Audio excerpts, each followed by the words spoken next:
medieval robots, actually. There's some good ones in a couple of, not Arthurian, in, I want to say Fleur Blanchefleur. It could be a different, equally Orientalist contemporary text. There's like a great scene where the French like traveller, the main character, goes into this cave of wonders in the Saracen / Muslim / probably North African world, and it's just full of like these incredible automata that are like sort of gold or bronze medieval robots, and I was like, I don't know, man, it's robots and you're on a horse. They've got robots. They're inventing mathematics. They are creating tiling problems. Is this not making you rethink the whole crusade thing? No? Okay. They have got, like, sewers and water reclamation systems, and we've got neither of those things. I mean, even if all they had was robots, I'd at least rethink going to war with them. Robots. Yeah, like, as a marker of technological superiority, they've got robots. I just assume if I'm riding a horse and carrying a sword and the other guy has a robot, I'm gonna win. I tend to agree. Like, I'm not an expert in these things, but a robot does seem like it should be... You should be cautious if facing a guy who's got a robot. Yeah. It's fine, it's Fleur. He has the power of God and clone cest on his side, I guess. Is that good? I mean, it worked out for him. Okay. I'm assuming you are not familiar with Fleur Blanchefleur. It's definitely going in the hat at some point. It's one of my favourite medieval texts because it's one of a subset of medieval French romances. And it's about... It's just... For some reason, this is treated as romantic and not weird. But it's about two kids who grew up together. They're not related or anything, but they're just identical. Despite different ethnic backgrounds, different genders, they're just identical. Okay. And they're head over heels in love with each other, and it's just never mentioned that this is weird. Okay. I think it's a little weird. I think it's a little weird.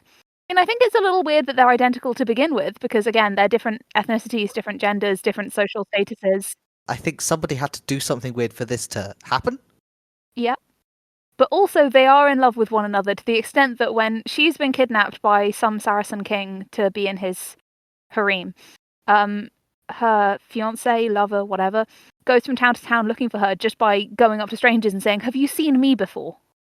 So, this is going to be a strange thing to say. Mhm. But Genshin Impact, literally that is the main plot line. Genshin Impact is secretly an adaptation of Fleur Blanchefleur.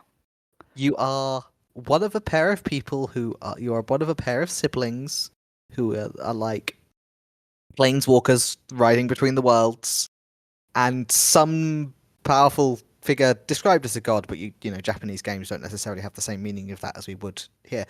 Yeah. Takes offense at you for some reason and shuts one of you up in a mysterious god cage thing, and the other one lands in the world of Genshin Impact and plays Genshin Impact looking for their sibling. And you literally go up to people and you're like, have you seen someone who looks like me? Yeah, that is genuinely the plot of medieval French poem Fleur Blanchefleur. Like, genuinely, that is the plot. Does that include that you're flying through the voids between worlds? And no, he's going from... mystic being takes offense. He's going from Christian France to the mysterious Orient, which is the medieval equivalent. Yeah. But I mean, the mysterious Orient is indeed another world. It also tells ancestors of King Charlemagne, which is my third favourite plot twist medieval descendant at the end of a medieval poem. My second favourite is the one who turned out to be the ancestor of the Virgin Mary in La Romaine de la Rose, I want to say. No, La Romaine de Saint-Fanuel. That's a very different story. And my top favourite is in Idée aux Livres. If you look it up, it's not in the poem, unfortunately, but if you look up the sequel, they have a grandson, croissant. Like a croissant, like the pastry. Prince Croissant is incredible. And even knowing that it just means crescent, even knowing that the word just means crescent, Prince Crescent is also a weird name to give your kid. Prince Crescent is already a funny name, but as an Anglophone whose first association with croissant is pastry, I just look at him and go like, beautiful son, pastry. Prince Bearclaw. Prince Bearclaw. Whereas Sir Danish is practically normal. So Danish would pass. Yeah, that sounds like a euphemism for Hamlet. We must not speak his name in If public. Hamlet was the cursed play, we would call it, Sir Danish. the Danish play or The Prince Danish Danish. play. The Danish king. Yeah, no. I will make you read Ideoliv at some point. You'll love it. It's really good. I've been so far I have working on enjoyed our I've been working on an medieval folly. adaptation of it in my free time for like 3 years because more people need to know it, and it's not really available in the vernacular. Yeah, I mean, I have enjoyed our medieval explorations so far. Yes, and you got to do another one recently. And I did. I got to read. Should we introduce ourselves first? We should. Is that a cliffhanger for the introductions? Yes. For anyone who hasn't read the episode title, this is going to be ratcheting up the tension. Absolutely. Welcome to Analysis Roulette, the show where we understand narrative methods. I am Duck. I use he, they pronouns. I'm Dia. I use they, them pronouns. And this week we are talking about Lancelot or The Knight of the Card by Chrétien de Troyes. A name I can't pronounce because I'm very bad at French. Christian of Troyes. Right. When I say Chrétien, it's because I can't say the thing properly. His name's Christian. You can call him Christian. I'll call him Chrétien. It's just that I will pronounce it badly. That's fair. I'm doing my best. It's just my best is poor. But yes, so this is a later medieval text than our previous encounter with medieval French, which was when we did the stories of Marie de France. Also a great read. Also a great read. And I assume it was your first time reading this? I had not previously encountered this, no. Not being a scholar of the medievals. What did you make of it? So, my initial experience was mildly baffling because the version I had, which was an online version, I didn't realise was paginated. It was only split into about 4 pages. So I was getting closer and closer to the end of the page going, is this it? Is this where the plot ends? It was not where the plot ended, and that made a lot more sense. I enjoyed it. It was very, here are things that will be tropes of what it is to do Arthuriana, but we're doing them for the first time and we don't know their tropes yet. Yeah. There was definitely like medieval, what I am on my very limited experience have come to believe is the sort of medieval thing of much less wedded than we are now in fiction to stories having beginnings or ends. Yeah. Or it being clear wired. Like, there are some things in this that just happen. They are not. They don't really tie into anything else. They just happen. Yeah. We don't return to them. There's a mechanized death trap set up in someone's great hall. They carefully lay out the beds underneath the magic death trap. This is never explained. Look, people have hobbies. Right, but it's not just like how is never explained. Why is never explained. We do not get an explanation as to why they're going to be murdered in their sleep. It's just a cunning trick to murder them in their sleep. Again, people have hobbies. Right, that seems to be the answer. Also, some fantastic imagery. Yes. Like the sword bridge is, on the one hand, silly, but Lancelot crossing it, It's fantastic imagery. The graves are one of my favourite motifs in medieval literature. Like lifting the gravestone. Yeah. Yes, love going it. and looking at the graves, and the graves have got the names of like Arthur's knights, and one of them's for him. But the one that's for him has fallen down because he doesn't know his own name, because he was adopted as a baby by a mystical lady of a Right, lake. it's this tumble down thing. I think my favourite thing about this though is the deep silliness of the premise. Because yeah. I mean, okay, there's the actual premise, which is that the wicked French have stolen the Queen. Yes. Which So is to fine. be fair, It's not everyone is ambiguously French. They are placed geographically in Britain, but they are very French for people who are apparently English.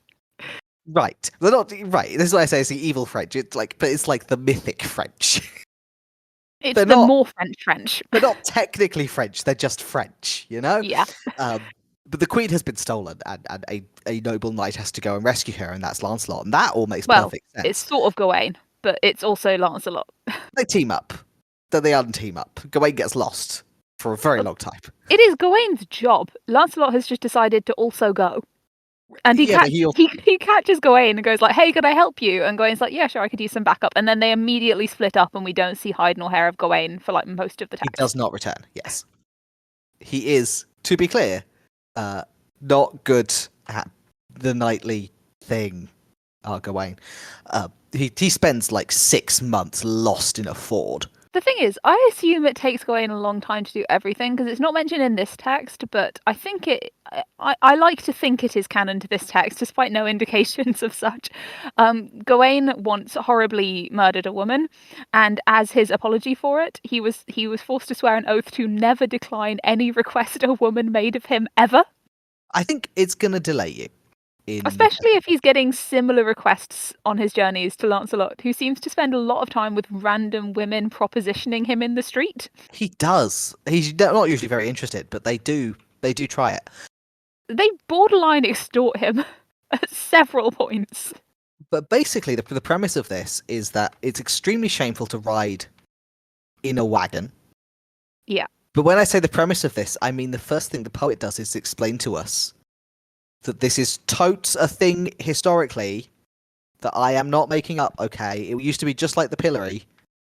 It used to be very embarrassing to ride in a wagon. And I love that because it means that at the point of writing, it was not a thing. He just made it up. Historical fiction. I think it's really easy to forget that the Arthurian tales were historical fiction. Arthurian times and the late medieval-y times, they kind of all blur together.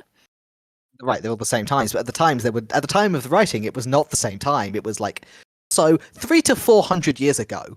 Yeah, like this is the 12th century. This text is set in about the 8th or 9th century, maybe. Could be earlier. It's like us writing about Shakespeare's love life and being like, this totes was how it went down. Exactly, yeah. It's that's the level of time gap we're talking about, and we believe that Shakespeare, almost certainly existed, which I don't think that Chrétien de Troyes actually thought that Arthur existed. That's not the impression I get, but that is purely based on vibes. They had a looser concept of facts than we do. Like, there was this belief at the time that there was a difference between material truth and because the things that are provable and you can see with your eyes are things that you can be deceived about by demonic forces. Ah, so the Platonic Arthur. Yeah, so things that come to you from an accredited, sort of holy, accurate, a saint or something, are more true than things you've seen, because the word of God can't be untrue, but the proof of your eyes can. So that all tracks. That, honestly, yeah. Sometimes you have to take it on faith that certain things exist. Yeah. And sometimes that is the next bus, and sometimes that is the historical existence of Arthur. And that's really just a difference of scale. I mean, my person that they view King Arthur sort of the same way that we do, which is like, yeah, there might have been a guy. Right, there may have been a guy who had some of these traits. Yeah. But there is a quest to rescue the queen. Many misadventures are had along the way. Everyone knows that Lancelot once rode in a cart, and they are merciless in mocking him for this. Yeah. He rescues the queen about halfway through and then continues to have misadventures because she's not happy. She does not like him because he rode in a cart and it's embarrassing. No, the opposite. She doesn't like him because he hesitated for a second to get in the cart, knowing that it would ruin his reputation. And he considered that for a second before getting in to rescue her. I think maybe the translated version I read slightly glossed that wrong then. Guinevere is upset that he hesitated before getting in the cart because he thought the text, I think, exactly says that love and reason were at war within him when love said, just do whatever you have to do to save Guinevere, and reason said, actually, everything about your life, including saving Guinevere, is going to be a lot harder because people will not just mock him, but assume that he's an incompetent knight. And evil, and possibly a rapist, but mostly incompetent. Yeah, I don't know whether it's the translation I read or just I misread it, because I got the impression that she was going like, did you not even hesitate to do it? In a very, like, you should have hesitated sort of way. But she's annoyed at him, so he has to go and do more quests, because she won't go back to the king until he's atoned. I mean, Guinevere is an icon. He gets shut up in a tower for like 6 months, miraculously rescued. Lancelot actually is the original princess in a tower. He is. He very nearly lets down his hair. It's amazing. So, like, do the Rapunzel thing. I think it's actually like bed sheets, but There is proofs of chastity. There is every bit of imagery you've ever associated with. We are doing a chivalric romance, Oh yeah. all presented in rhyming couplets, Yep. which I assume were the mode of the time. Close enough. It's rhyming couplets and also some other poetic forms, but you know. Sure, I mean, I more mean. I assume it was the style of the time and not just something the translator made up. Yes, that would have been wild. I mean, I would love that, but yes, no, it was in verse. You're presented with a text that is not rhymed, and you're like, I'm going to translate this, but I'm going to translate it in rhyming couplets. Take it or leave it. That's how I'm doing it. So yeah, fun way to spend time and to get some of the like. I enjoy picking up on these older texts and getting the originals of things that I have received in 21st century BBC versions. Oh, I did. I had not for podcasting reasons, just because I enjoy it. I rewatched a little bit of BBC Merlin recently, and the thing I'm always charmed about by BBC Merlin is usually when you've watched a TV show and you've like hung out in the fandom, you've not seen it in a while, but you maybe talk to friends about it. You kind of cast it in fanonized versions of itself. Like if you go back and watch it, you're like, oh, this actually isn't as like silly or shippy or quippy or whatever as I remember it. Yeah, You go back and watch BBC Merlin, they actually do spend that much time doing exactly the like show I remembered. they spend so much time doing like public schoolboy practical jokes on each other and or staring lovingly into each other's eyes. Perfect. That's most of the show. That is the impression I've got from Tumblr. I adore it. It was a big part of my childhood. It may or may not be one of the main reasons I did a degree in medieval literature. I'm glad you found your motivations to hold up over time. But yes, yeah, so that is Lancelot or the Knight of the Cart. The name does stick with him, partly to be fair, because he doesn't tell anyone his actual name. Right, they're all, aren't you that knight from the cart? And he's like, yes. It does not justify himself or introduce himself. They're like, what are they going to call him? Like, okay, great, you're the cart knight now. The cart guy. The cart guy. The cart guy who is honor bound to fight anyone who challenges him. Unless there's a woman present. Yeah. He does not have to fight you if he's escorting a woman at the time. Any other time he has to fight you. Being a knight is a very questionable sort of career. This is because if he is escorting a woman, fights you, and loses, you are just allowed to sexually assault her. Yes. That's fine. Like, even if he just, like, met her this morning and was like, sure, I will accompany you on this nice ride you have today. If you then fight him, you get the girl. Regardless of context, she is Regardless yours. of context, she's yours. So he's allowed to not fight you if he's got her, because then she would be undefended from you, which means he is defended from you. We are sort of just told this as you know, Yeah. knights. And I'm like, I don't know these things, but okay. I'll accept these as the premise of the work. But yeah, it's like I said, it's 12th century.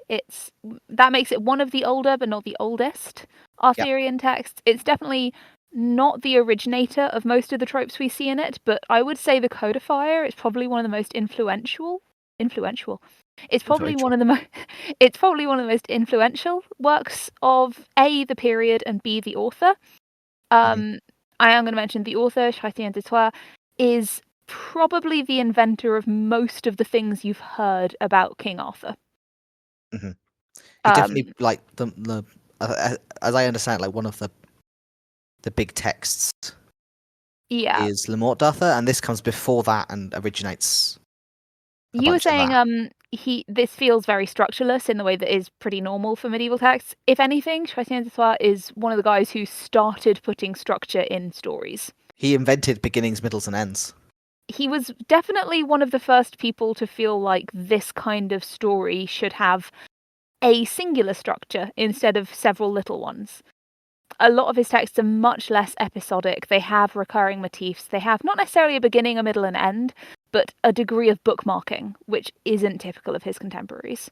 Yeah, these all stitch together into a reasonable narrative, and some of the basic structural stuff, like, you know, we're making fun of Gawain getting lost, but as a writer, Chrétien clearly believes it to be worth his time to keep track of where his characters are and whether Gawain is here right now, and if not, where he is instead. Yeah. which is a step towards our current idea of narrative structure, is that your characters should only be in one place at a time, and their movements should be accounted for. Exactly, yes. So we have 4 complete works from Chrétien de Troyes, which are this one, Nid, Frigé, and Ivan the Knight of the Lion. Ivan the Knight of the Lion is my personal favourite. It's also one of the only ones that we still have in its entirety in the Welsh. You actually get to do some fun comparative stuff, looking at what Chrétien did and didn't keep. The Welsh version is later, but it's believed that there was an original Welsh version. Welsh version we now have is an adaptation/translation of the French adaptation/translation of the original Welsh. So it's gone back and forth. Yeah. Yeah. There's also Perceval/Peredur, which is the Grail narrative. So if you've heard of the Grail, this is, again, not necessarily the originator, but definitely the most well-known in the modern era and probably the codifier. Yep. This is where we get a lot of what we now associate with Arthuriana in general. Not all of it is necessarily by one guy, partly because that's not necessarily always how stories get written, partly because that several of them seem to have been edited by other people. We have names for some of them. Lancelot is one of those. I think another guy whose name escapes me, but I have in my notes, did help with it. Godefroi, that's it. Godefroi de Leigni. There we go. But yeah, it's it's much more novelish than you'd expect at the time. It's got a lot of Arthurian ideas being solidified, and in particular, this idea of courtly is something that's in a lot of texts of the time, but was very central to Arthuriana and was entrenched in Arthuriana by works like this one. Sure, yeah, this is very much the true love is when you don't want to do anything with the lady. Yes, or at the very least, when you are at least willing to hear out whether she wants that or not. Yes. And to let her have her little whims and foibles. Like deciding whether or not to have sex with you. Yep. Or being like, I will only have sex with you under specific circumstances. Which don't include, like, you not being married, but that's fine. Well, that's really up to the lady. I mean... It really should. But we'll get up to that, as in, at the time, it really shouldn't be. We'll get to that in the new historicism part. The only other thing I wanted to mention about this in the introduction is, obviously Arthuriana's had a lot of different cycles. There's original Welsh stuff that we don't have much left of. There's late Welsh stuff, which we have a little bit of. There's British versions, like, as in the English stuff, which is sort of pseudo-Welsh, because they're claiming him as British now. Yep.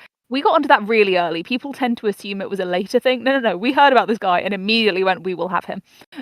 He belongs to us. He's ours now. There's the French, then it goes back and there's more Welsh, more English. It gets global. You know, these days there's Arthuriana from all over the world. People have their favourite parts and that's fine. A lot of people don't like the French stuff. This is the Frenchest of the French stuff. This is as French as it gets. If you don't like French Arthuriana, you are not going to like Lancelot. So be warned. The French be here. Here, there be French, yes. The analysis mode that we've rolled for this one is new. Is this one you've heard of? I looked it up so that I could read things in the light of it, but that was about a month ago. So I will recognise it when you explain it to me, but I have forgotten. So new historicism is, really simply put, it's the idea that you have to consider works in the context in which they were created. Yes. So it was also it's the things were written in a material context, and stuff that is the context of literature doesn't just include other things that were intended as literature, but also like pamphlets and advertisements. Yeah, and just general cultural zeitgeist. The stuff that it's whether it was very funny to me because I read the Wikipedia article summarizing it, and it had a quote from someone who clearly had beef with the new historicists and was like, "This is the least commonsensical thing I've ever heard."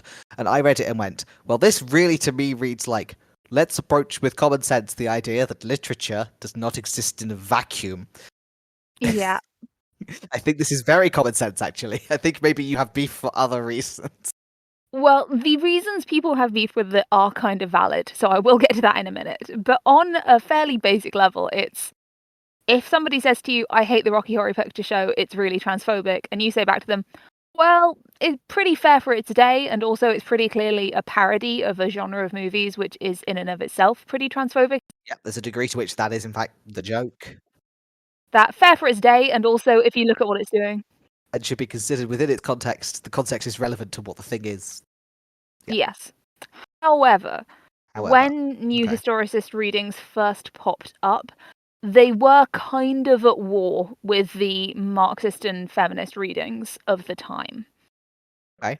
Because in the same way that I've just done with Rocky Horror Picture Show, you say, I don't like it because it's transphobic, and someone else says, it's pretty fair for its day, and also it's like a pretty clear response to a cultural thing. Yeah. They are not wrong to say they don't like it because it has transphobic tropes in it. They're allowed that opinion. Right, and they're not, even in that particular example, they're not objecting to something that isn't there. Like, the counter-argument is, but it's like that for adequate reasons Yeah. that make it worthwhile and that justify and let us ignore those things. And they're not wrong to be like, actually, even if those are there for understandable reasons, they're still there. Yeah. It's not that the transphobia isn't there if you have an understanding of why the transphobia is there. That's just context doesn't make it go away. Exactly.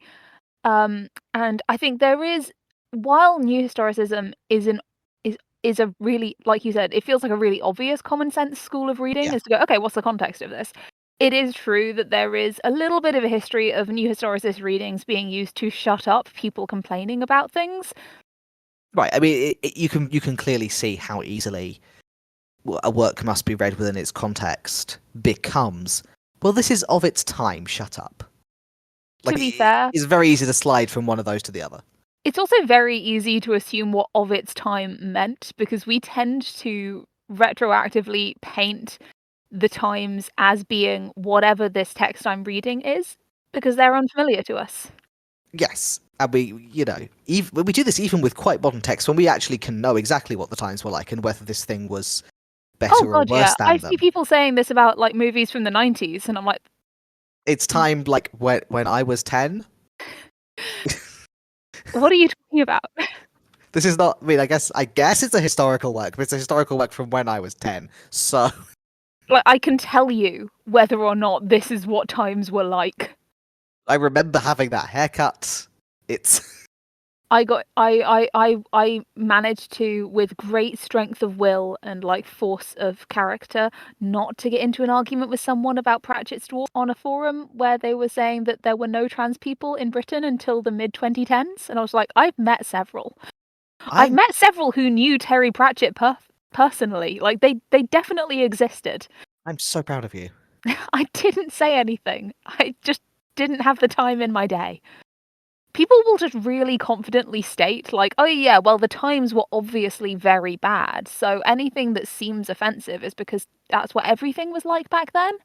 That's just not true of anywhere or any place. There's never been a time or a place where 0 people gave any amount of thought to, like, being accepting of other human beings. Yeah, that everyone has never all agreed on anything. Yeah, so I can say so I can see how the new historicist stuff does lend itself to saying, well, I have found another piece of material culture from the time that agrees on this element. Therefore, shut up. Yeah. I have mentioned this because we are going to get a little bit into some fairly touchy stuff. I will make sure there are trigger warnings in the description because we are going to touch on some stuff that is definitely not okay. And if you don't feel good reading it, the fact that it was fair for its day does not mean you have to suffer through reading it. Please do Yeah, not read this if it makes you uncomfortable. That's fine. yeah. There is no moral superiority in making yourself read the things that make you sad. Yeah. I know people who have PhDs in medieval literature who don't read the text sexual assault in them because they make them uncomfortable, and they are no less competent and educated as academics than the people who do. Yeah. It's that simple. If this is going to make you uncomfortable, if this is going to wake you out, feel free to stop it. We will not judge you. We will say thank you for giving us a try. Maybe come back for a funnier one. Right, we have done multiple episodes that had less of medieval attitudes to sex and women. Yeah. I just wanted to mention that element of reading because I want to be really clear in saying none of this means that if you feel uncomfortable with the depiction of sex and women in this text, you are wrong. No. It's there's bad stuff, and you are not wrong to notice it. And if you want to walk out of the cinema at any point, you can just do that. We will not think less of you. And on that note, the first thing I want to talk about in this, they were real weird about women. They were really weird about women. I mean, they were pretty weird about men as well. They were pretty weird about everything, but they were super weird about women. Yeah, there was some gender stuff in every direction. But Chrétien, my man, have you ever spoken to one? Well, yes, because one commissioned this. This work was paid for by a woman called Marie de Champagne. A great name, Mary Champagne. Great name. Love her. No notes. I don't know if your translation included the dedication. The dedication is actually very funny because Chrétien says, "This is for the Countess of Champagne. She's my patron. I'm not going to stoop so low as like all those other writers who always spend ages extolling the virtue of their patron. That's just cowardly. You're just trying to flatter them to get more money. I'm not going to spend time saying that she's as beautiful and perfect and intelligent as a gemstone. I'm not going to waste time when everyone already knows." It's very fun.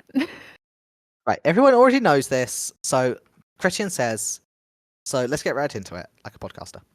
It also specifically says, I'm not responsible for the story, she is. She picked it, she picked the whole narrative, don't blame me. These are her ideas, and she had some kinks about knights being cut in half. She had some, if we take it as written, that Marie Champagne did come pick out the narrative for herself. Right, if we believe Chrétien that these were her ideas. She was an interesting woman. She knew what she liked. She knew what she liked. She liked being in charge of whether or not men have sex, is the main thing I've noticed. That's a common feeling that many women have. She wanted to be able to say you are having sex whether you want to or not. She wanted to be able to say you are not having sex whether you want to or not. She liked both sides. There is a lot of coercion and control of everyone's sex lives. And if she chose the whole narrative, presumably that was a benefit. And I'm not judging her for that. I also have read fan fiction. I think it is very funny to commission a medieval poet to write your fan fiction tropes, but only in the way of, I now live in an age where people do that for free. If I was living in medieval France, I would not have had the same options. And to be fair, she was incredibly powerful by the standards of the day. She was actually the regent of Champagne. Mm-hmm. Because all of the men were off dying. Popular hobby among men of all ages. You know, she ruled a whole region of France. She had a huge amount of money and power and just in general pull. And the fact that the main thing we know she did with that was hire a guy to write Lancelot is iconic. Of all the things to be remembered for, that is top tier. Genuinely. Like, what would you like to be remembered for? Because, like, commissioning what became a foundational text of Western literature? Yeah. Pretty high up there, actually. That's a great thing to be remembered for. I'm going to be honest with you. I think it's entirely possible that more people have heard of her legacy than her half-brother Richard the Lionheart's. Yeah, I mean, probably not many who've been school children in England. Yeah, but like across the world. Worldwide, sure. I mean, like... More people have heard of Arthur than Unless you heard of Lancelot than anything else Richard the Lionheart did. I will confess, even as someone who has been a British schoolchild, my main association with Richard the Lionheart is that he gives us a date for the supposed existence of Robin Hood. Yeah, like, he's the Robin Hood king, you know. Yeah, I genuinely studied this at university, and still when I picture Richard the Lionheart, I picture the lion from the Disney Robin Hood. Yes. I really shouldn't, but I absolutely do. The second piece of evidence that Disney has a long-standing belief that the better your mane is, the more rightful as a ruler you are. You could detect a usurper by a bad mane. Everybody knows that people who are bad at kingship have mange. Everybody knows that a luxurious mane is a sure sign of fitness to rule. But yeah, look, Disney I'm has just taught me this. saying, like, I guess technically there's like the three lions, but like again, if you're not British and you're not a huge football fan, probably don't know much about why we've got. You don't know. You don't necessarily have three lions as a phrase in your head. Yeah, whereas like we all do because we've all heard it's coming home 5 million times. Right. It is inescapable knowledge. It's the first line. Yeah. 3 lions on a shirt. Although a lot of the time, those have, like, in terms of actual heraldry, I believe a lot of the time the cats are leopards. They are always called leopards in some heraldic dictionaries, and they quite often look a bit leopardy because people aren't very good at colour in heraldry. It's just hard. Color in heraldry is a whole different set of symbolism. There's entire rules. People get very annoyed with you if you don't follow the rules Yeah, in your people fictional care. heraldry. People care a lot. People care a lot about whether you're allowed to have colours next to each other. But yeah, But crucially, in a way where yellow isn't a colour, yeah. there are rules. His main legacy is he's the one who's why we have lions instead of an animal that actually exists in Britain. Right, there are, everyone is equally entitled to the non-existence of dragons. Yeah. To be fair, I do think we were probably right to get rid of the dragon because ours was like a shitty baby dragon that got the crap beaten out of it by Wales's macho dragon. But why lions? Also, possibly easier to draw. Not easy, just easier. Because Yeah, you know you what a do cat understand. is. You understand why they switched over to like roses. Roses, especially stylized roses, Pretty easy. much easier than lions or dragons. We're a little off topic. We are quite off topic, yes. But yeah, that's new historicism. I'm used to the explanation of the literary reading taking way longer, so it's just a really easy one to explain. Yeah. But yes, no. So yeah, I wanted to talk a little bit about the existence of Marie Champagne because I think if we're looking at this from a new historicist context, we have a lot of this. Not that much about the author, which is pretty typical for the time. But the fact that we have all of these text records and things about Marie is really interesting because we can say, okay, we know that she's someone who was very powerful for a woman of her time. We know that she's Right, someone she's who was, commissioning her own art. yeah, she's literate in multiple languages. She had her own court, which invited all of these troubadours and poets to come and serve there. There's portraits of her in the illuminated big fancy letters of medieval manuscripts. This is like a goldmine of material culture. Yeah.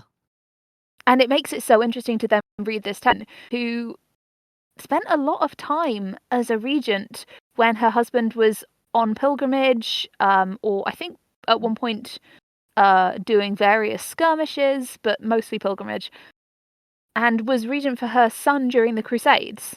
Mhm.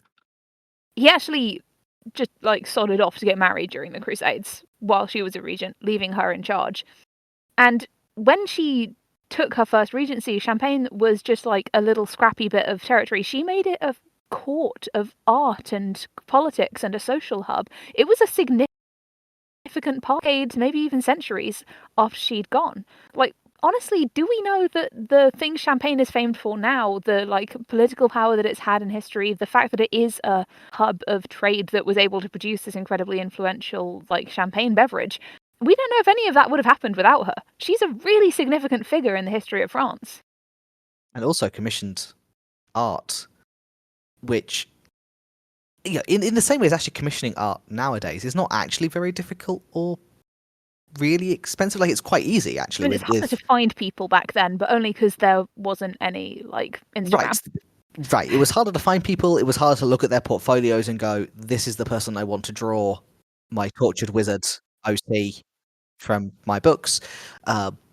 But actually, if you have got $30, you can commission someone to draw your version of Lancelot on his quest.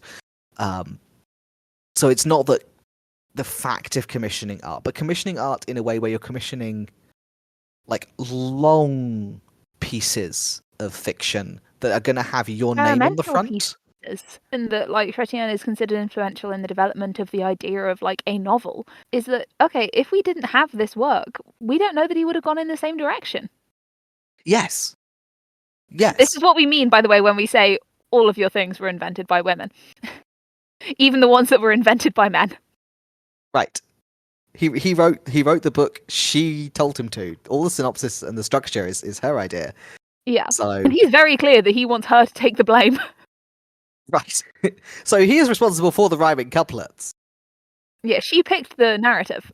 But not necessarily for the structural stuff that we've just been talking about, how it is not modern, but progresses us towards the modern approach.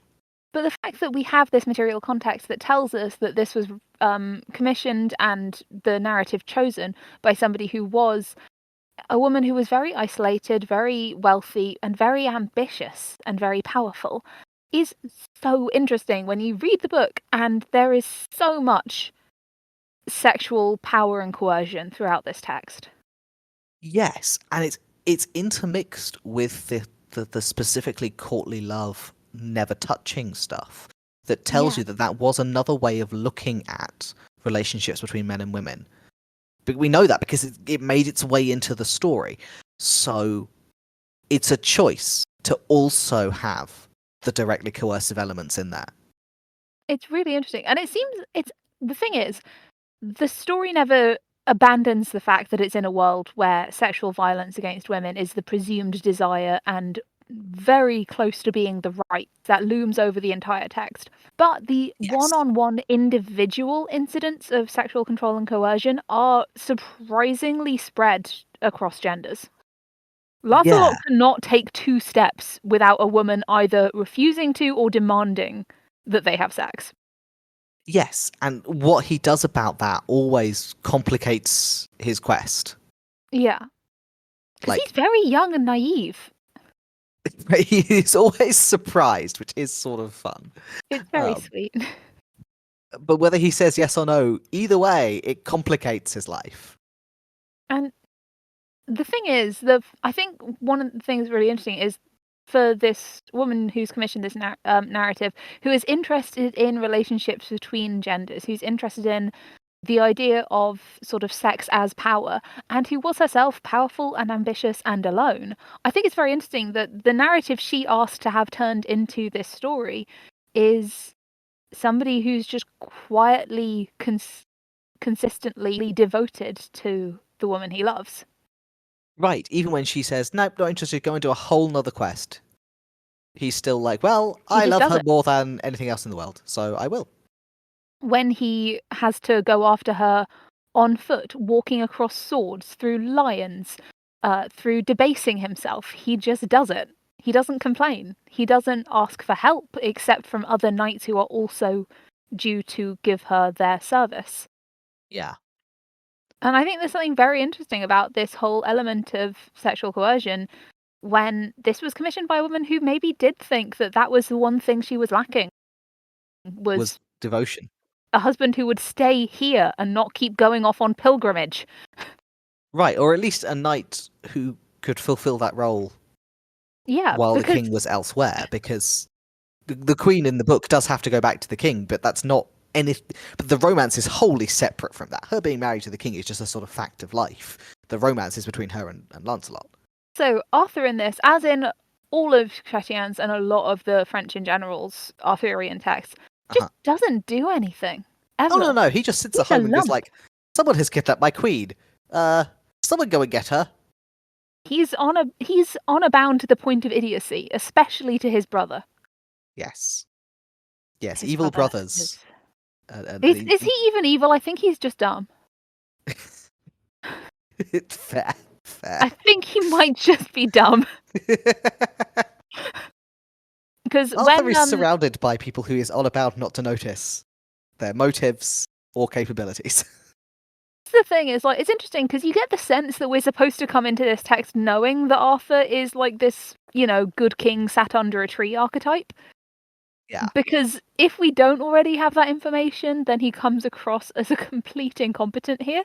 If you don't know that he's Arthur, then he is just like, some this guy just shows up in his court, goes, I've kidnapped a bunch of your people, and unless you send your queen with a knight to fight me, and if I win, I get to keep the queen, and if the knight wins, you get all your people back. Deal? And Arthur just goes, no.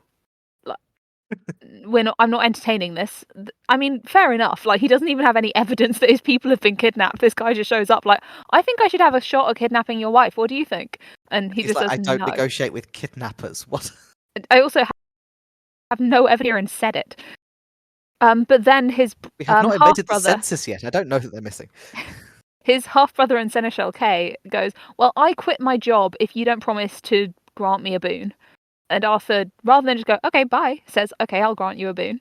And the boon he asks for is to be allowed to go and risk Arthur's wife's life for no reason in the woods. Yeah. Presumably because he wants the glory of having rescued all these kidnapped people, but that's really not established. It seems like he kind of just like heard that offer and was like, oh, sounds great. I would love to get the queen maybe killed. Maybe killed. A little bit killed. Not like not like a lot killed, but just like a little bit killed. And a lot of what Lancelot endures on this quest is just beautiful women, rude knights, random death traps. And the main thing that Guinevere and, Marie of Champagne seem to want from him is that he just carries on going. It's not that dramatic as courtly love goes. You hear Lancelot, a bit more steam. It's actually just very patient and plodding love. Yeah, It's devotion. It's not. It's another example of just being on the world's worst hike. Oh yeah, he's on the world's worst hike. Love is about terrible hiking trips. Terrible hiking trips, and so many women who will just put you through weird sexual shenanigans. Will absolutely insist that you go on these hiking trips, and then will invent entire situations where there's only one bed. Because there's more than one bed, but for reasons they don't count. Like there's one where this woman says, you can stay in my castle for the night if you have sex with me, and Lancelot's very reluctant, but she talks him into it. And then she tells him to just like wait in the garden until he thinks she's probably ready and then come in. And when he eventually comes in, she's being attacked by like another knight, so he defends her, and she goes, oh yeah, I actually set all of that up just to see what you do. This was in fact a plot of mine. I'm like, hang on, he even won at this point. But he obviously nobly sleeps in the bed next to her and doesn't lay a finger on her. And the text sort of implies it's surprising that he wasn't turned on by this whole fake attempted rape, which is a whole other kettle of fish. The default assumption is that all men are extremely horny at all times, and Lancelot's horniness has just been pushed down by his pure love for Guinevere. Yes. There is definitely a sort of thing that's not just all men are horny all the time, but an equation drawn between sex and sexual assault and like titillatingness. Because he's not supposed to be turned on by the attempted rape because it's rape, but because it's sex. Yeah, it's because she's slightly unclothed. Right. Just there was an implication that sex could be happening in the vicinity at this time, and that is supposed to be all it takes to get him going. Because he was already coming into the room to have sex with her. Right. This is just the sort of appetizer. I mean, he was planning to decline, but like he knew she was expecting him to have sex with her. Right. It seems unnecessary that there should be any further layers to this plot, but she has got them. The impression I got, at the very least, is that she knew he was planning to not have sex with her and was like, I know what will get him going is if I get a random guy to pretend to be about to rape me. And she's right. And it's only because of his pure love for Guinevere that he's able to repress that wild sexual lust. He has seen her in a context where sex is implied to soon be happening. But again, he was going to her bedroom where she was waiting for him for sex. He's not very bright, our Lancelot. Oh, baby man. I do love him. He's very precious. He's got big I have sisters energy. Like, he's probably the most normal to women of any of the men in this book. And that's not because he's particularly normal, it's just the bar is low. Right. I mean, the men in this book, as we started this point from, they are weird about women. They're weird about everything else, but especially women. Especially women. Women are a top subject for being weird. This actually brings me on to So that was New Historicism Type 1, looking at just the flat out what material context exists and what does this tell us about her.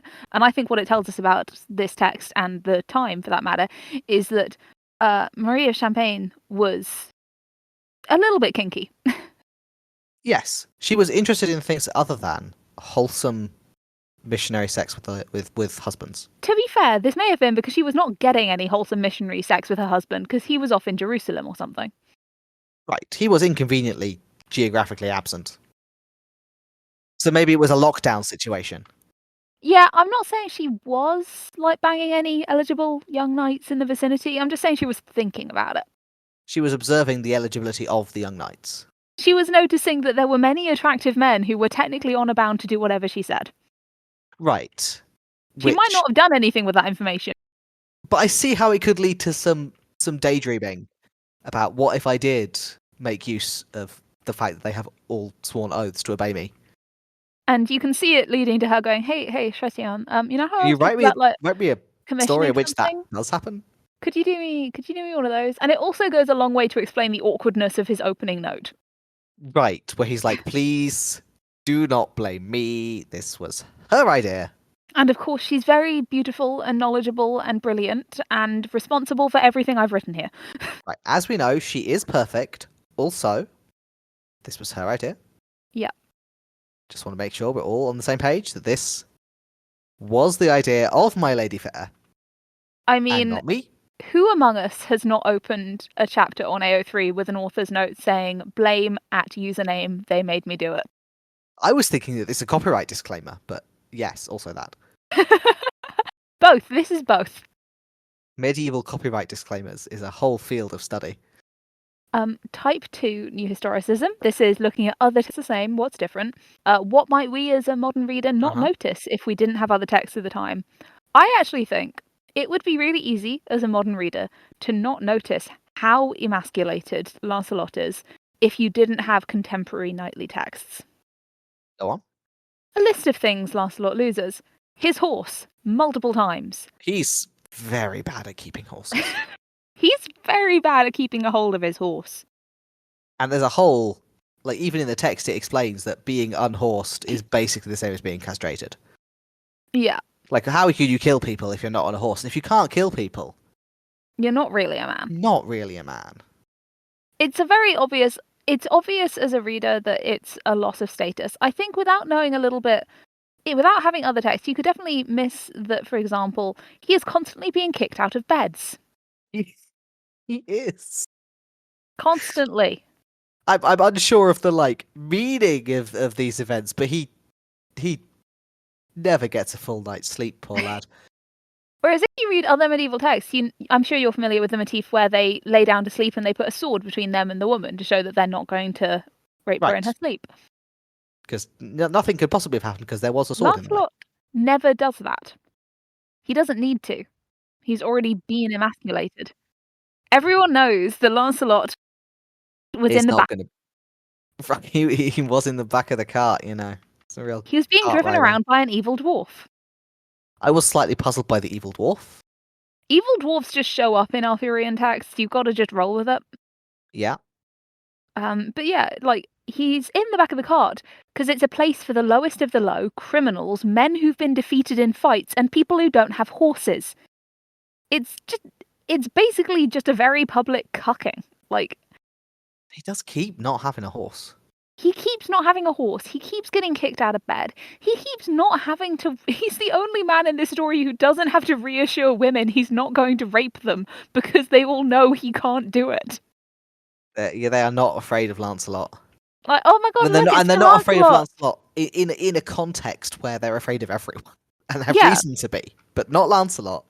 Lancelot wouldn't. Also, constantly up against very, very big men and very, very big swords. There is a theme of Lancelot being very much smaller than anyone else's sword. He's smaller than all of the swords. Yeah, he's a little man in a certain metaphorical sense. The thing is, I think, obviously, you could pick up on all of this just by reading it with a slightly dirty mind. However, I think that comparing this to other Arthurian texts makes it really obvious how few of Lancelot's problems he solves by swinging a sword around. This is partly because he doesn't solve most of his problems. Sure, yes, it's not so much that he solves them by other methods, as that Yeah, he does not solve his problem. and part of that is in and of itself unlike a knight. A knight is supposed to fight people. Lancelot's not doing that because he's too in love. Whenever he sees a thing, he goes, okay, how can I deal with this as quickly as possible so I can get to Guinevere? Right, I don't want to fight this thing because that would slow me down and I might die before I rescue Guinevere. He is This is also has a he's never confident that he would win any given fight. He's always like, no. they might kill me. He might die, and if he dies, he can't rescue Guinevere. And I think Which is his purpose in life. if we didn't have other medieval texts, I think we could see that as being a positive. He's very devoted, he's very faithful. But we know what courtly romances and chivalric texts are supposed to be like because we have other ones. We have other ones by the same author. And we know that a good knight would be doing what Gawain is doing and actually knighting around. Right. He would be riding the horses, not losing the horses.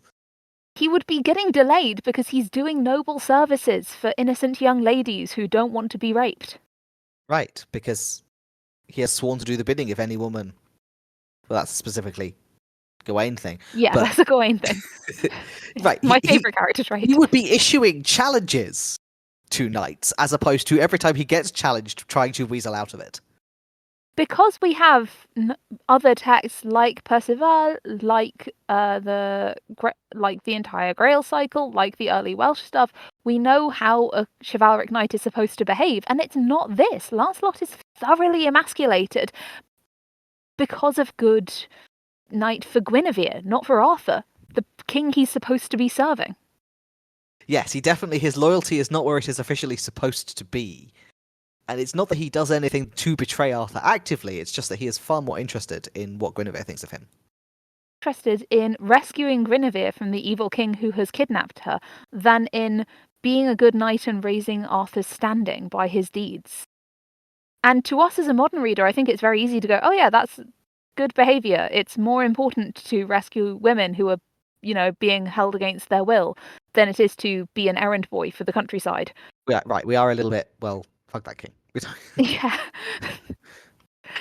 But that's not how knights are supposed to behave. Knights are supposed to be doing what Gawain does. They're supposed to ride around on a sword. A horse? Ride around on a very shiny sword, getting into very dramatic fights, and eventually rescue the queen. As an afterthought and as the pinnacle to their story, not as the thing that happens halfway through before she is like, aha, but I have challenges of endurance and devotion for you. Yeah. And I'm only interested if you can complete those. Knights are supposed to be having episodic adventures. They're not supposed to have a narrative structure. They're not supposed to remember the lady that, languishes behind them. And constantly remind everyone else that there's a lady fair. And I have a sneaking suspicion that knights are not supposed to be written by women, which is why, again, Chrétien is very... He's like, I think there is... I did let her write most of this. I think there is a reading here, which is Lancelot is a knight written by a woman and Gawain is a knight written by a man.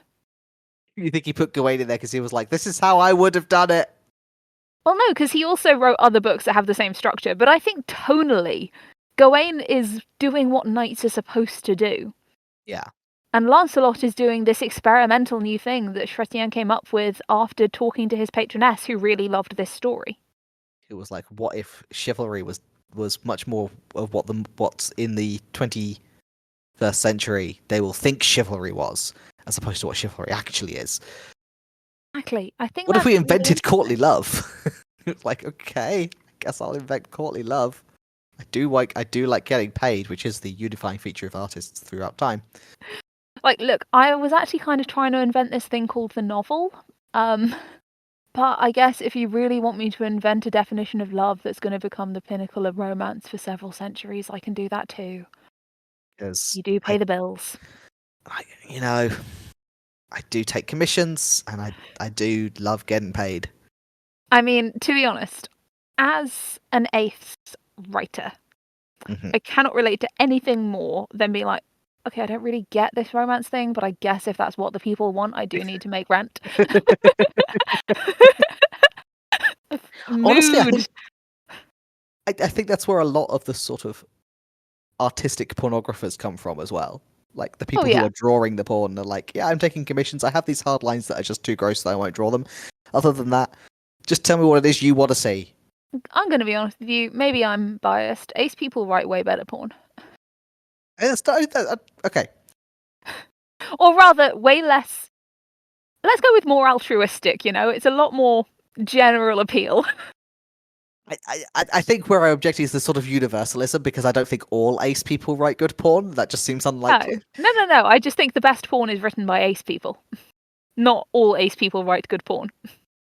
Right, that's more defensible. I can definitely see an argument that says, just from a craft and art perspective, not having another direction that you'd rather this art was going in probably does help.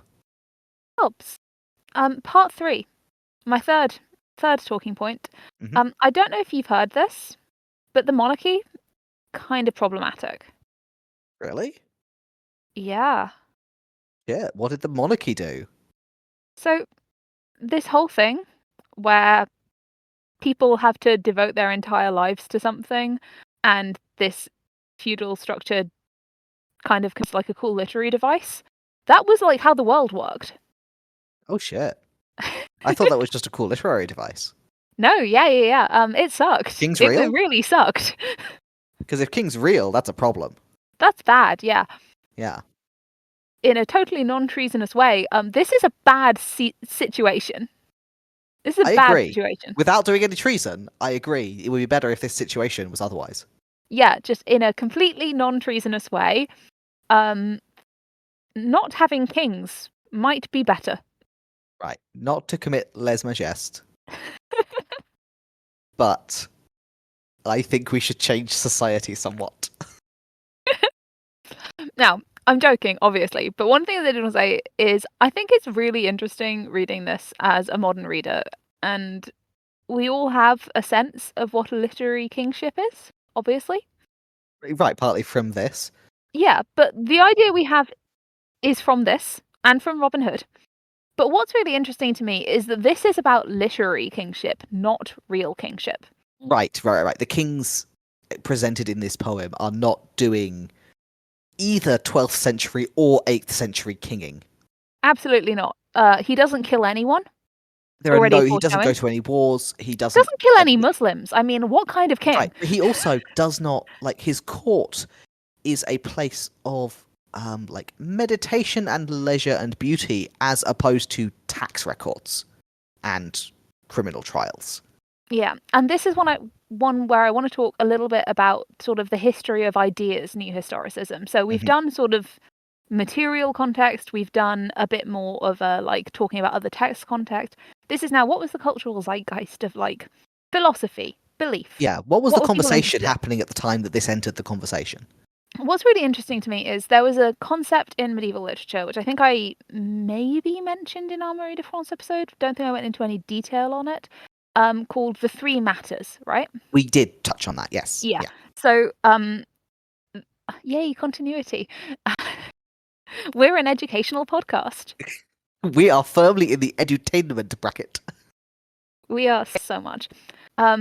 So yeah, back in our Marie de France episode, I mentioned the idea of the three matters, which are the matter of Rome, the matter of France, and the matter of Britain. Yeah, we are all the wishy-washy fairy tale stuff. Yes. So the idea is the matter of Rome is about statecraft, right?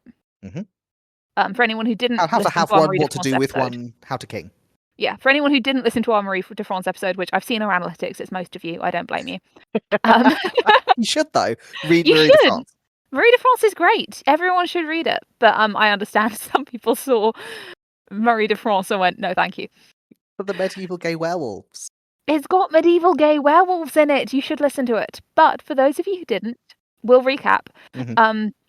There was an idea that there were three great pillars of medieval literature. The matter of Rome is about statecraft, about politics. It's about it's Machiavelli stuff, you know?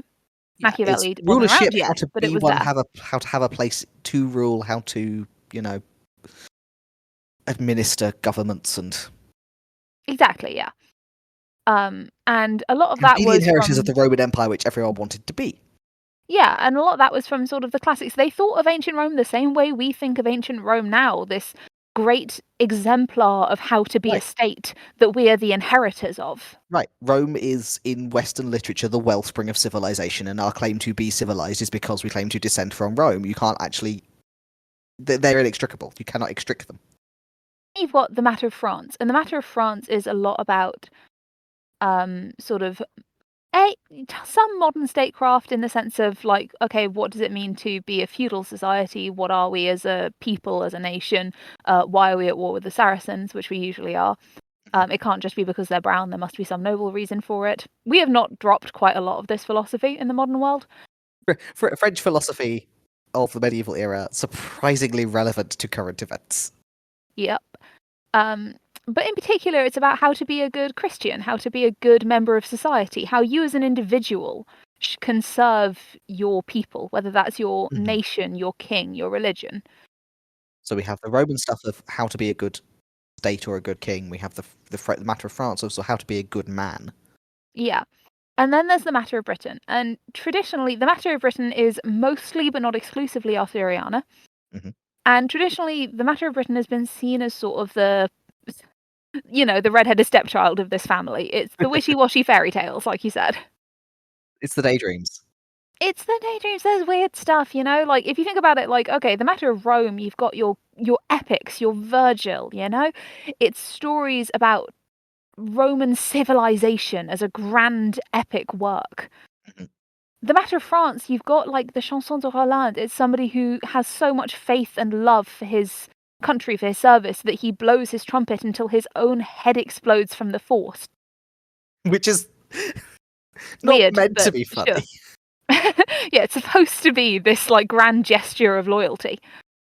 And then like this matter of Britain stuff, like it's got evil dwarfs in it. It does have evil dwarfs in it. There's women standing around in ponds distributing swords. It is no basis for a system of government. It's just a bit silly compared, right? Like it's a bit silly. And it is very funny that the fairy tales belong to the unwashed widows from across the channel who live too far out on the edge of the world to really be civilized. And this is where I'm gonna like stick my oar in and make a quick pivot back to Lancelot. Go for it. I don't think you can read this text and say, well, this is the type of literature that doesn't have anything to say. All of this clearly has things to say. It's maybe not the clearest about saying them because we are so far removed from the context that a lot of the sidelong references and the what this exists in contrast to is not always obvious. But I think it is clear that this has opinions on what good behavior is, what love is, what you should do about it. This is a book that thinks it has something to say. I think crucially, this book is about somebody's beliefs being challenged in a way that the matters of Rome and the matter of and France aren't. Yeah. Nobody ever thinks twice in Fleur Blanchefleur in, the Charlemagne cycles about whether they should be at war. They just are. Yeah, the war is just a fact. There's some stories maybe a little bit about why we're in this specific war, but what matters is that you're loyal to the king who said we're going to war, or to God who said we're going to war. Right. The question of whether it's just war is a later concept, but whether it's a wise and desirable war is a matter for the king to sort out. Yeah. He's already said you're going to have the war, you just have to get on and have the war. There is real anxiety in the matter of written texts about why are we at war with these people? It can't, like I said, it can't just be because they don't look like us, There's got to be something to it. can it? People who go to war with someone just because they're brown. Something I'm sure no one can relate to in the modern world. It's never happened since. Yeah. Yeah, we definitely don't go to war with people just because of what they look like or their religion. Nope. We do not. But while that Anyway, anxiety's there, it's very subtextual. It's not interrogated. It's almost like people are uncomfortable talking about it for some reason. it's weird that. Yeah. And let's be honest, nobody ever questioned whether or not they should build Rome. Right. We are several centuries away from getting so much as a Spartacus, Right. We have we have not grappled with the question of, is empire always bad, even the Roman one? Like that's a long way off. We are so Rome is far the wellspring away. of civilization. It is tragic that it fell. We should be trying to be Rome to the greatest extent possible. That's what it means to be a place that is worthwhile, be a person that is worthwhile. Like, we had not gotten round to, but Rome was a slaveholding empire and did bad things.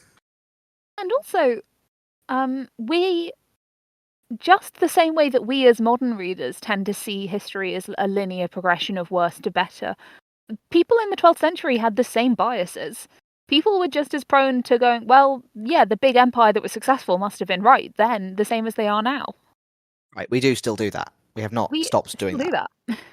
And they did it too. People, like, obviously people dissented to the actions of Rome at the time, but those people didn't win, so their works didn't become that famous and influential in history. Yeah. Like, Tacitus quotes Gaulish, like, generals on how they feel about their defeat at the hands of Rome. It's not like these voices didn't exist, it's these voices weren't relevant because Rome happened. Right. As a fact of the world, have you considered Rome? Rome did in fact happen. As for that matter, did France. It's right. I think we can take it as read. As many peoples around the world have had to take it as a fact. There is a France. Do you know what there isn't, though? Like, really, properly, like, in a way that affects anything? Mm-hmm. There isn't really a Wales. There isn't really a Wales. Not anymore. No. Once upon a time there was a Wales, and now there's not really a Wales. Like, if you're writing in 12th century Champagne, do you really have to consider the fact that Wales does actually exist? Or can you just Like, treat it as, like, weird fairyland? as a geographic place, sure. A place that used to be Wales is there. Yeah, it's still called Wales. It's still got Welsh people in it. But you don't But really have to think about what Wales thinks of your literature Wales is about not Wales. relevant to your life or any of the wars you're having. Yeah, and crucially, if you write into your text set in, apparently this is Wales, Wales, famously reachable by land from Brittany. True fact. If you write into your story set in Wales, people questioning the actions of Wales, who's going to be angry with you? Like, is it anyone that matters? Welsh gonna come and tell you off? Like, what's really going to happen to you if you write in your court in Champagne that, like, maybe the actions of the King of Wales are not perfect? Who's going to come for you? Yeah, like, is the Welsh king gonna come and tell you no? I think he's got bigger problems. They're called the English. Yeah. And, like, before we be too flippant about this, listeners, feel free to go look up what happened to the last True Prince of Wales. It's ghoulish.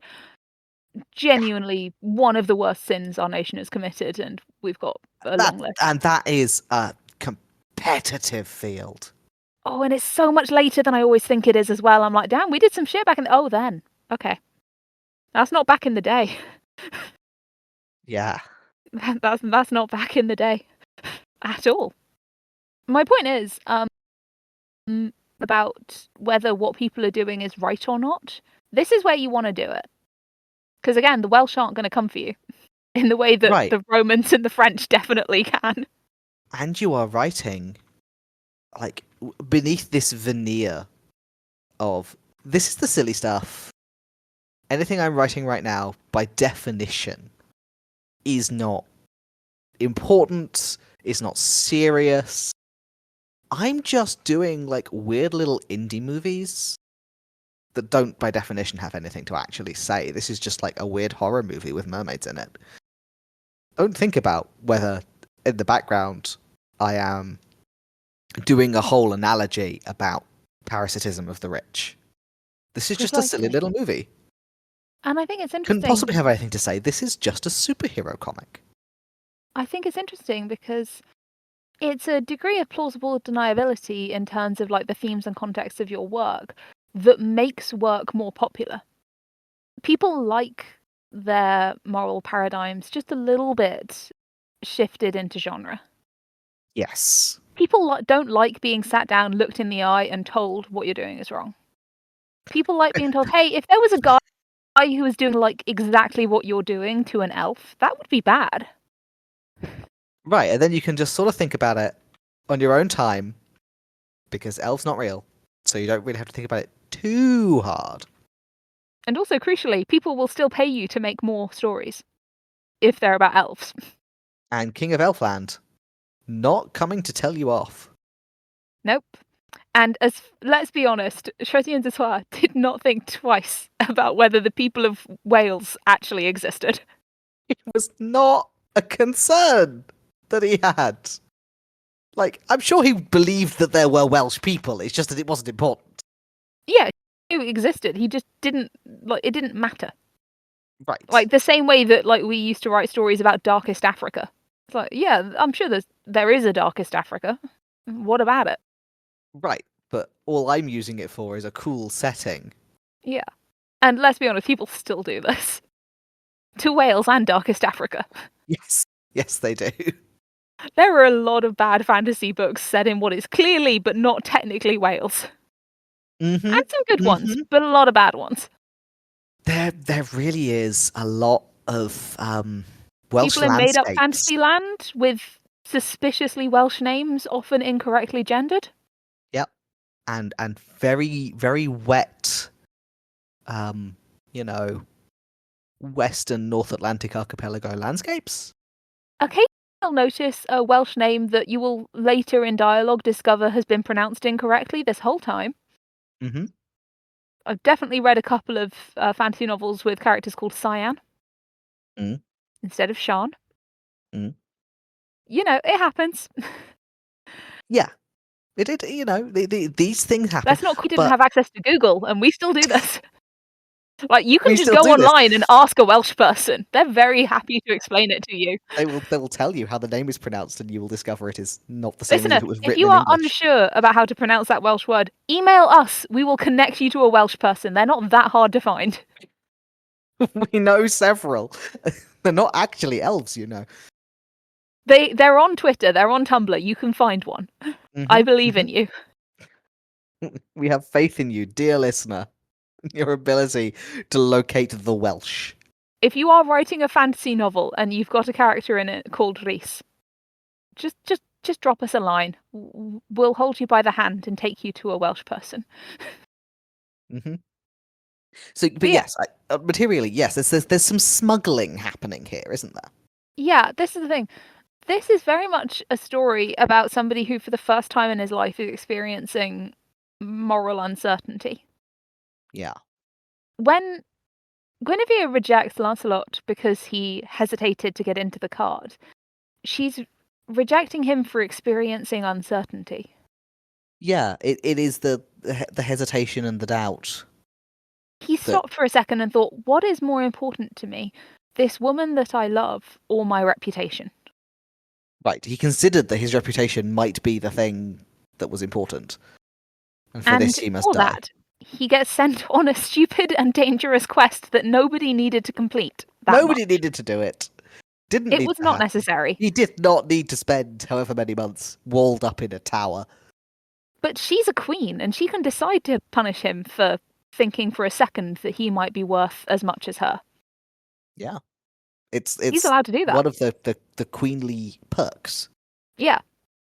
She's allowed to do that. She can just say, actually, no, you thought about it for 3 seconds before throwing away your reputation, which is, in the medieval period, everything. Your entire life is your reputation to come and rescue me.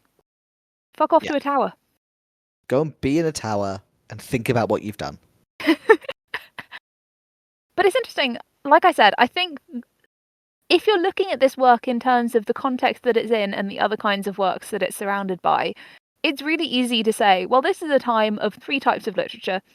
There's statecraft, there's good Christian literature, and then there's fairy stories. Yeah. I just don't think that fairy stories are the wishy-washy third one that's there, because we had to have something pretty to look at while we were doing the important statecraft and Christianity stuff. You think there might be some substance in the matter? And I think this text is one that's not just influential because it was experimenting with form and bringing in new tropes and popularizing sort of ideas of courtly romance that people enjoyed reading. I think it's a story that's good because it has something to say about how to exist in this society and whether or not this society is good. Yeah. There are aspects of it that are where I would love to have enough of the literary context to know what it was speaking to. Like, there's something going on with the people who are allowed into the country, but then they're not allowed to leave. But if one person escapes, everyone gets out. Yeah. And I don't know what that's about, but I can see it's about something. That's the thing. I think a lot of this story is about people who have power using that power because they have it and for no other reason. Yeah. And I think that inherently invites the question, well, why do they have that power? And I actually don't think, if you look around, that's a question a lot of people were asking at this time. Yeah. And it took them quite a while to actually start asking that question for real. This is the 12th century. Quite a long time before even the Enlightenment, which was just when the conversation went public, not when we started to, like, really get some societies that worked differently. Oh, yeah, you've got a couple of 100 years before people start thinking, hey, should the people who have the power have the power? And a solid half a century before we start going, maybe we could take it off them. Yeah. Revolution was, it turns out, a revolutionary concept. We're used to the idea now that revolutions happen. This is before revolutions were a thing that happened.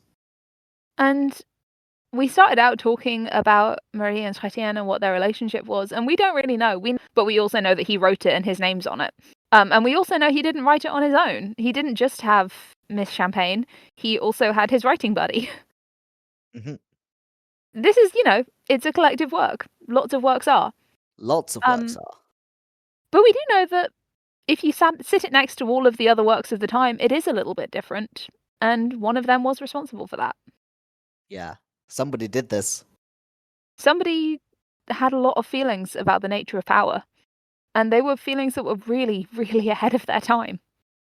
And they also gave us some very cool images, like, what if this whole bridge was a sword? What if this whole bridge was a sword? And we spent half the book being like, you can't cross the bridge of swords, it's too dangerous. I am a noble knight, I will cross the bridge of swords. And then you get there, and the bridge of swords is the bridge of sword. It's just a sword. Just a sword. It is hard to cross a sword. They're not It wrong. is super hard to cross a terrifying, deadly river cataract by balancing on the Barefoot. blade of a sword. Because it's very hard to balance in armoured feet. Right, and he's like, I'm going to slip off if I wear my boots, so I'm going to do this barefoot. And when he gets there, his hands and feet have been cut up because he was on a He's just sword. been walking across a sword. But yeah, New Historicism is about looking at things in their social, cultural, and textual context. And I think what you get if you look at this in that context is, wow, this was really ahead of its time in a lot of Doing some ways. stuff. And it was hiding it in the frivolous stuff because, yeah, nobody notices or really minds that you are proposing a communist revolution if you do it in a comic book. Exactly. And if you do it well enough, everybody, and I mean everybody, for hundreds of years after the fact, is going to model their writing on you. Yeah. And yeah, in another 500 years' time, there is going to be a revolution. And they're still going to read Lancelot. As a writer, Chrétien really had it all. He got commissioned, which means he got paid. Mm-hmm. He made it to the future, and he influenced literary thinking and style for centuries. What more could you ask? Literally nothing. But I do think it would be great if people could also point at my work and go, hey, this was really, really ahead of its time on the beheadings front. That would also be great. Okay. Yeah. I think that's everything I had to say about this one. Do we want to put... I mean, I feel like we want to put some Arthuriana back in the hat. I feel like we're having productive conversations about Arthuriana. Do we want to put this in the hat or something else? I would like to put in some different Arthuriana, I think. I'd like to keep the same way that we've been doing with like our Shakespeares and our classics. I'd quite like to have a different Arthuriana. I'll have a think, decide which one's going in, but we're keeping this as the Arthuriana slot. Yeah, we'll keep the Arthuriana slot. We'll put something else in it. Yeah. Because a lot of this early Arthuriana also is quite short by modern standards, so it's quite readable. It's very readable. If you're looking to get into like classic, like medieval literature, It's one of those ones where people are right, you should start with the classics, and the classics are Arthuriana. Maybe not, I actually wouldn't say start with Lancelot, I would say, but if you want to start reading, like, medieval literature for whatever reason, and this episode's whetted your appetite for that, I think the best one to start with probably is Yvain, the Knight of the Lion. Read this one second. This is a good second one. Also get into Marie, she's great. Read Marie de France, she's the best. I love her. Gay werewolves. Gay werewolves, Like, what more very can you nearly ask? textual gay. Yeah. Textual werewolves. They kiss on the mouth. What more They do you kiss want? on the mouth. The king gives him 100 kisses and something else, but I shan't say what. Actually, just out of interest, you read L'Enval when we did Marie de France, right? I did. Do you feel like this is like a really cool like development of the text? Like L'Enval is like pretty widely regarded in early Lancelot. Do you not think this is like really interesting? Remind me, is Longfell the one with the intersex The deer? fairy girlfriend, Oh, yeah. Yes, there's definitely some of the... really fascinating in comparison, these two. Yeah, the sexual politics and what it means to be devoted to a lady and to be loyal to a lady. Definitely some connection there. Yeah. Okay, I am just quickly replacing this in the list while you get up some die, if you're ready to do that. I will pull up a dice roller. Okay, so are you ready to roll a one-sided die? Sure, okay, I'll roll a one-sided... Let me just... Okay, one-sided die... I got a 1. Oh, a 1! Close read. Which is almost our tagline, because a close reading is the one where you just read way too much into everything. It's the one where usually you take an excerpt, because it's quite hard to do this for an entire text, and you go, okay, word by word, what am I getting from this? Yeah, we're looking at part Why- 1 of chapter 3. Why are these words in this order? Why are the curtains blue? Right, in this scene, why are the curtains blue? Why is this character present? Why this wording? Why are the curtains here at all? Yeah. Why are the curtains here at all? Why are we even indoors? Why are we in a place for this scene? Yeah. 101. There are some very funny options for this. Yeah, there are some that could be hard to cut down. Sorry, I'm struggling with my dice roller. I've accidentally asked it to roll a one-sided dice 101 times. Which is... The results will shock you. The results are surprising.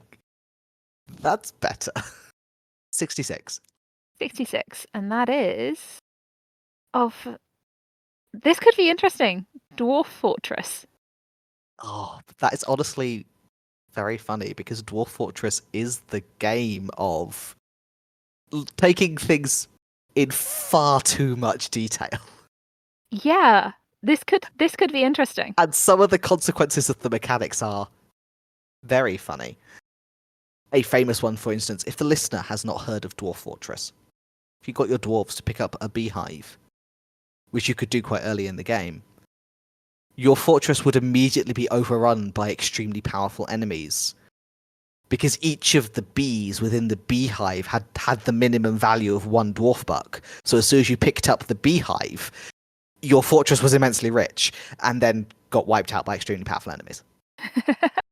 This has been fixed now, but it's a sort of game where that can just happen. Yeah. As an unintended consequence of the rules.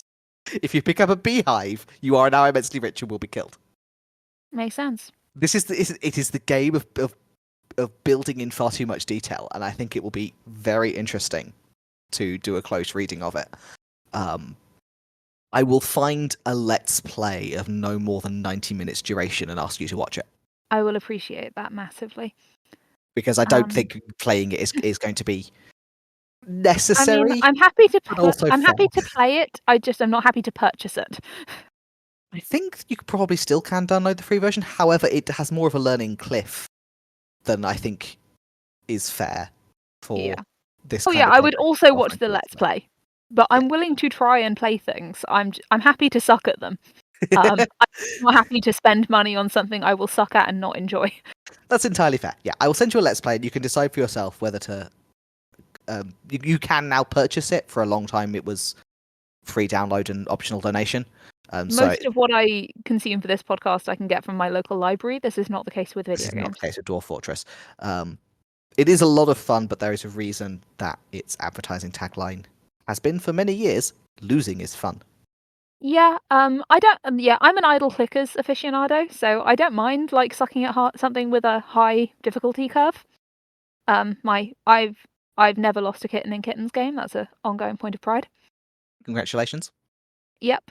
But yeah, spending money on things I will never use again, Yeah, we don't charge any money for this podcast, which and means the podcast has no funding for we don't have purchasing a video budget for games. this. We really don't. We We really like don't. not even a penny.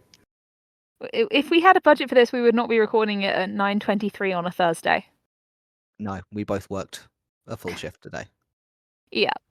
It's a miracle that we're ever awake to record this thing. It's a miracle this ever makes sense, given that we always record it either like first thing on a Sunday or after we've both been to work. And sometimes with the flu, yes. Yeah. Okay, so join us next week, listener, for in 2 weeks' Because time. we both had the flu over holidays. So if did. our voices do not We did. sound as angelic as usual, it's because we put it off for so long that I had forgotten all of my notes and I had to redo them. Yeah. I did the reading promptly, and then a month passed and I forgot everything. Yeah. But you can join us next time for a close read of Dwarf Fortress, which will be the final episode before our series finale. For our series finale, which we are looking forward to. Should we tell them what the series finale is going to be? I don't know. Do we tell them this week or next week? I think we tell them this week so they can get excited for when we roll it next week. So, I will be doing the closer, and what I will be doing is instead of a work and a school of analysis, I will be rolling 2 works and doing a compare and contrast. Yep, we're gonna a compare and contrast of 2 randomly chosen things from our full list of 101 works, which I will remind you, listener, ranges from medieval Arthuriana through high school anime through fish. Yeah, the concept of fish is on there, as is mustard. We could be comparing anything with anything. We could be comparing anything with anything. Why did I agree to do this? This whole thing was your idea. Oh god, it was, wasn't it? I have been enabling you to the point of perversion. Look, if I had been born richer, I would be commissioning ideas at BBC Radio 4 by now. I've just got to accept that's the kind of person I am. Honestly, yeah. I mean, my unexpectedly winning the lottery plan is basically, well, first I buy the house, and then I live in the house, and I make more weird podcasts. I would say genuinely, pitching deliberately bad podcast ideas to you is like one of my main hobbies. It's just you run the risk of, I might say, actually, that one's great, we're going to do it. I do it about once a month. My current one is I've been thinking about a podcast called Who Wasn't Jack the Ripper, which is a history podcast where we look at every single known Victorian who has never been accused of being Jack the Ripper. Yes. Reasons that Isambard Kingdom Brunel could not have been Jack the Ripper. Yeah, like we'll just go through because there's a lot of named Victorians, but most of them have been accused at least once. Even ones who were like completely implausible. Like there was a stand-up comedian who did a show called Winston Churchill was Jack the Ripper, even though he was like 2. I find it unlikely that Winston Churchill was Jack the Ripper. But technically possible. But technically possible. Could have done it. It's very unlikely, but they could have. Jack the Ripper is a canonical character in Babylon 5. And I don't mean that as a exist as a historical reference. I mean he shows up. I love that. But yeah, no, that's my current bad podcast pitch is Who Wasn't Jack the Ripper. Who Wasn't Jack the Ripper is great. I look forward to it. If we ever get sick of this list thing, that is what I will be pitching next. We will just have a list of all the known Victorians. Which I have to say is a long list. Go through them one by one and figure out, okay, could they have been Jack the Ripper? Has anyone ever accused them of being Jack the Ripper? And if not, why? Right, why does nobody think that this person could have been Jack the Ripper? And the answer will be because this is a Chinese farmer who never left their province. There will be some very short episodes.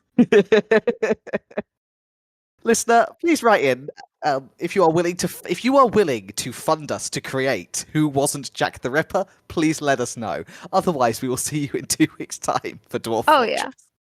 If I ever win the lottery, you will know not because I will tell people, but because I will suddenly launch a lot more podcasts. Perfect. All right. We'll see you in 2 weeks' time to talk about Dwarf Fortress. Bye-bye. Bye. You've been listening to Analysis Roulette, a podcast applying a randomly selected mode of analysis to a randomly selected creative work. just to see what happens. Your hosts have been Dia and Duck. You can find us on Spotify or on YouTube, and if you'd like to get in touch, you can send us an email at analysisroulette@gmail.com. And remember, if you like our show, share it with your friends, and if you don't like our show, share it with your enemies. Thanks.